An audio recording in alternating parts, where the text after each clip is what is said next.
guys, welcome back. If you're new to my channel or simply just not yet subscribed, my name's Brittany. Please make sure to hit that subscribe button and let's dive into today's topic for the day.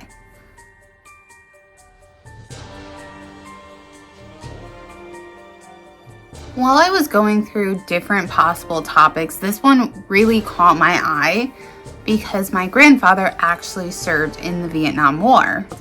He's no longer alive, so I wasn't able to kind of pick his brain about this and see if he had any interactions with these, but it still intrigued me. Today we're going to be talking about the Vietnam apes. The interesting part about this is that apes are no longer native to Vietnam. So why were countless soldiers reporting seeing creatures that resemble them during the Vietnam War? Even before the war, there were stories of these jungle people that stood about 6 feet tall with an ape-like appearance.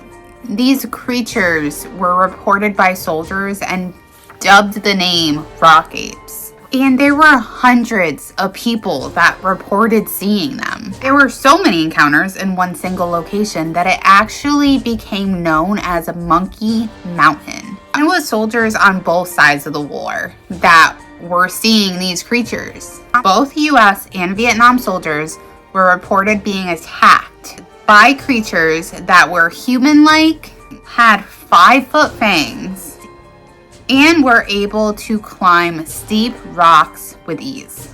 These creatures were said to be around 6 foot tall. They had long limbs, protruding stomachs, and they would live and travel in a pack. They were often described with ape-like features, red hair, and would often be carrying babies with them. The Vietnamese referred to the creatures not as rock apes, but as batututs, or jungle people.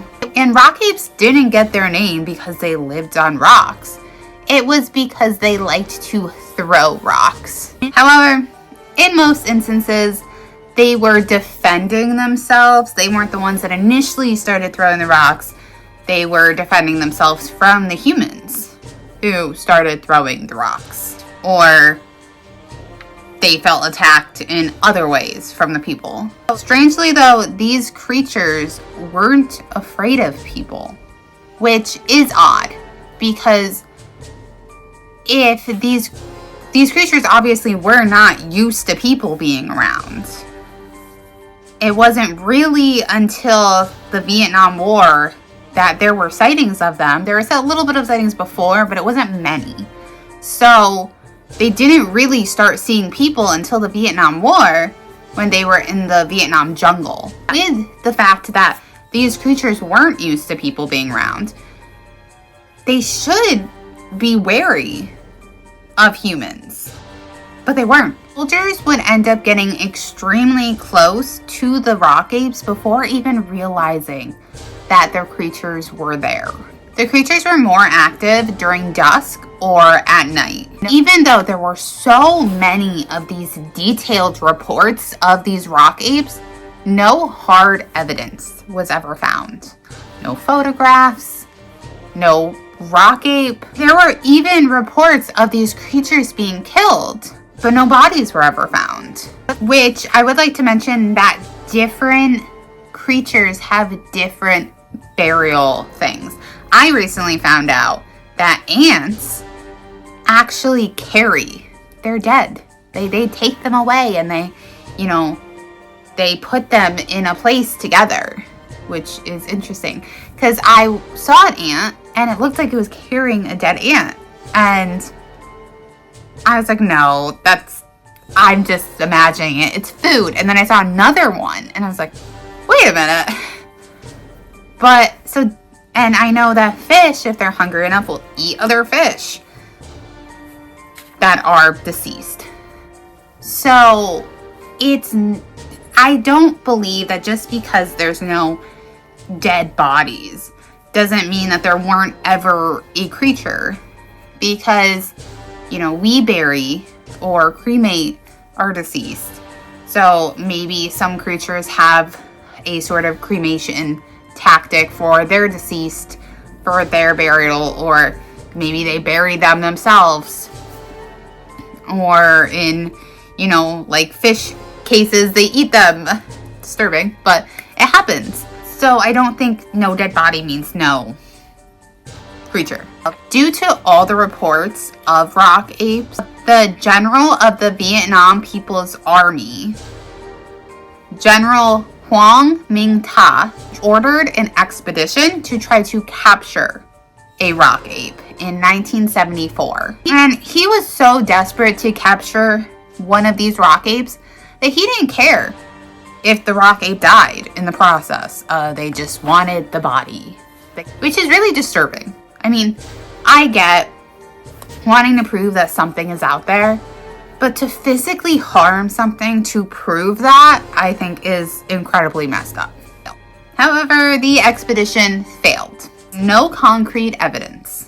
But around the year 1970, Professor Dong Hong Viet, it's Viet, of Hanwos, I can butcher everything I pronounce, Pedagogonic University, performed his own study.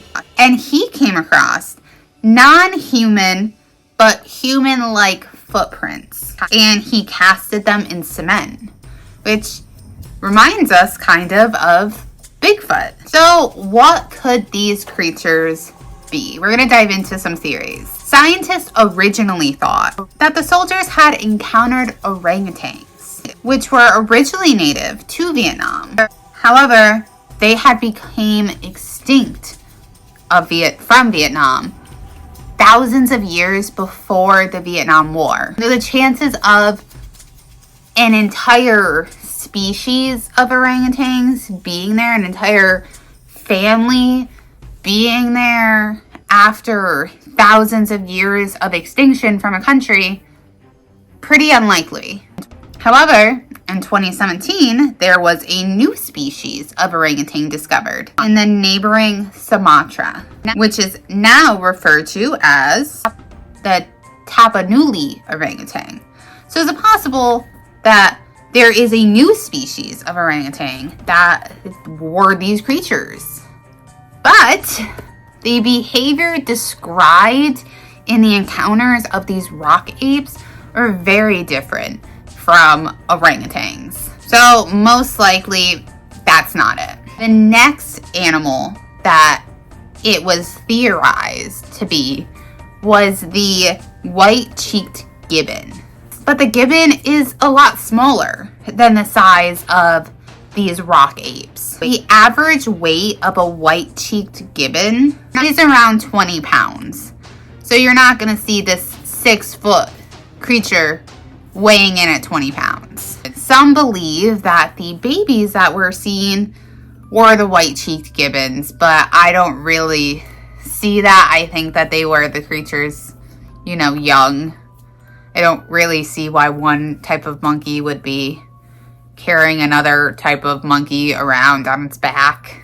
And some believe the soldiers were just hallucinating. Tragedy, harsher environment, trauma, stress, that can all lead to hallucinations. And it's not uncommon for soldiers to report seeing strange creatures during war.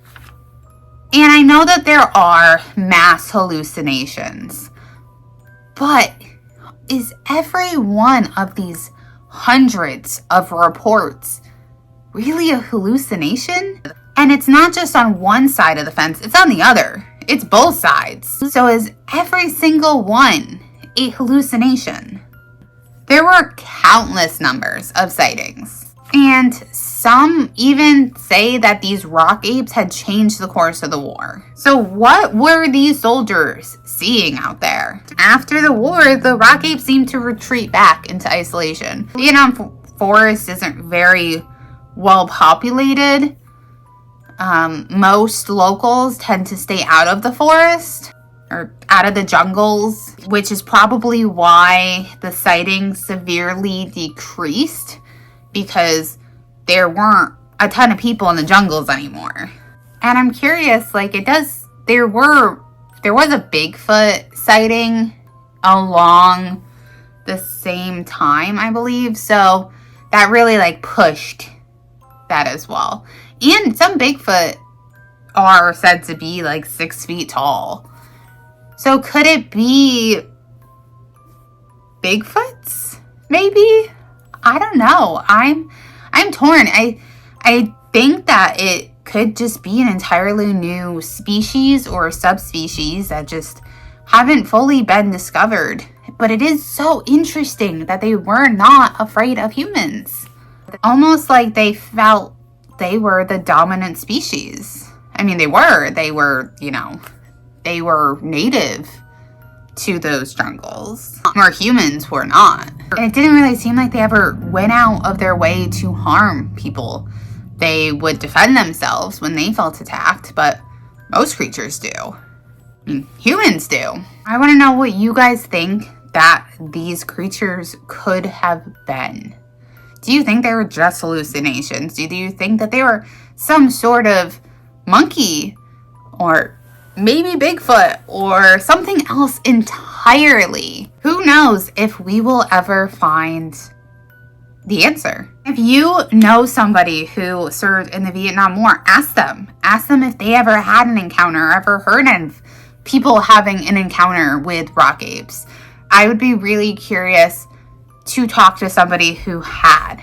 Make sure to comment all your thoughts in the comments down below. Make sure to hit that like button for me and hit the subscribe button. And until next time, I love you guys. Bye.